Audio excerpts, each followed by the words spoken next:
여러분 안녕하세요. 갑상샘암 수술 말라 3,000명 중 사망 0명. 달라진 치료법 건강한 가족의원에서 말씀드리겠습니다. 갑상샘암의 진료 지침이 변화하고 있다. 일률적인 절제술과 방사성 요오드 치료에서 벗어나 이제는 적극적 관찰로 병과를 지켜보는 사례가 느는 추세다. 일본 구마 병원의 미야우치 아카라 세계 뇌분비외과 학회장 원장과 세브란스 병원 뇌분비내과 신동엽 교수의 온라인 대담을 통해 환자의 삶의 질을 고려한 적정 치료의 해법을 모색해 본다. 갑상샘암 발병률이 꾸준히 늘고 있다. 신동엽 교수 이하신 우리나라 갑상샘암 발병률은 2000년대부터 증가해 2008년 2암을 제치고 1위로 올라섰다가 최근에는 약간 감소한 상태를 유지하고 있다. 암 발생률을 높이는 환경적 요인은 아직 구체적으로 밝혀지지 않았다. 다만 갑상샘암은 초음파 검사 등으로 쉽게 발견되는 만큼 건강검진이 확대되며 발생률도 자연히 증가한 것으로 생각된다. 미야우치 아키라 원장 이하 미야우치 갑상샘암 발생률 증가는 개발도상국이나 선진국 모두에서 나타나는 공통된 현상이다. 초음파 컴퓨터 단층 촬영 CT 등 영상 장비 기술의 발전으로 갑상샘암 발견 사례가 증가한 건 분명한 사실이다. 우리나라 갑상샘암의 특징이 있다면 우리나라에서 발생하는 갑상샘암의 90% 이상은 유두암이다. 암세포지만 분화도 세포가 분열하는 정도가 좋아 초기에는 느리게 진행하고 치료도 잘 된다. 그러나 일부는 분화도가 떨어지면서 악성도가 높아질 수 있고 드물지만 진행이 빠른 미분화암, 역분화암이 발생하기도 한다. 진단 시 중증도를 예측하고 적절한 치료 강도를 설정하는 것이 갑상샘암 진료의 핵심이라고 할 수 있다. 다른 암처럼 즉각적인 수술로 치료할 수 없나? 미야우치 갑상샘암의 과잉 진단, 과잉 치료 논란이 꾸준히 제기되는 이유는 발생률만큼 사망률이 증가하지 않았기 때문이다.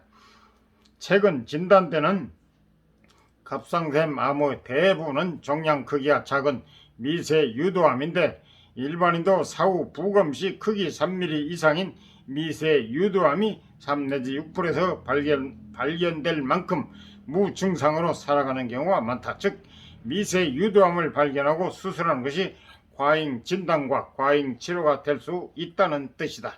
적극적 관찰이 대두된 배경인가? 2000년대 초반까지는 초기 갑상샘암도 절제술과 방사성 요오드 치료가 표준 치료였다. 하지만 조기 진단 등으로 평균 중증도가 급격히 낮아지면서 현재는 이런 진료 지침을 일률적으로 적용하지 않고 있다. 실제로 직경이 1cm보다 작은 미세 유두암은 대부분 매우 느리게 진행한다. 림프샘이나 주변 조직을 침범하지 않는 경우 환자가 원하면 6개월에서 1년 간격으로 진행 여부를 지켜보며 수술을 미루는데 이를 적극적 관찰이라 한다. 치료를 염두에 두고 경과를 면밀하게 지켜보기 때문에 단순한 추적 관찰과는 다르다. 암인데 수술하지 않아도 괜찮을까? 지난해 한국, 일본, 미국을 중심으로 갑상샘암의 적극적 관찰을 다룬 논문 9편을 종합 분석한 결과가 발표됐다. 이 시기 종양 크기 증가는 약 4%, 림프샘 전이는 1%, 원격 전이는 0.04%에서 발생했으며 사망률은 0.03%로 분석됐다. 3 내지 5년까지의 안전성은 어느 정도 인정된다고 볼 수 있는 결과다. 미야우치 일본에서 즉각적 수술과 적극적 관찰 후 환자 예후를 비교한 결과 종양학적 결과는 두 그룹이 유사하지만 성대 마비나 부갑상샘, 기능 저하 등 유해 반응 발생률은 즉각적 수술 그룹이 확연히 높았다. 10년간 의료비 지출도 즉각적 수술 그룹이 적극적 관찰 그룹보다 4.1배 많았다. 구마병원에서는 1993년부터 3,000명 이상의 갑상선암 환자에게 적극적 관찰을 진행했지만 원격전이나 암으로 지는 사망자는 단 한 명도 없었다. 이를 토대로 지금은 수술 대신 적극적 관찰을 우선 권고하고 있다. 적극적 관찰을 선택 진행할 시 고려할 점은 지금까지의 연구를 종합할 때 나이가 40세 이상으로 비교적 많고 종양이 기도, 식도, 신경 등 주요 조직에 인접하지 않으며 환자가 정기적으로 검사를 받을 수 있다면 적극적 관찰을 권고할 만하다. 증상이 나타나기 전 병을 진단하는 것은 환자에게 긍정적이지만 과잉 진료라는 논란에 함몰돼 의사의 신뢰가 깨지는 것은 경계해야 한다.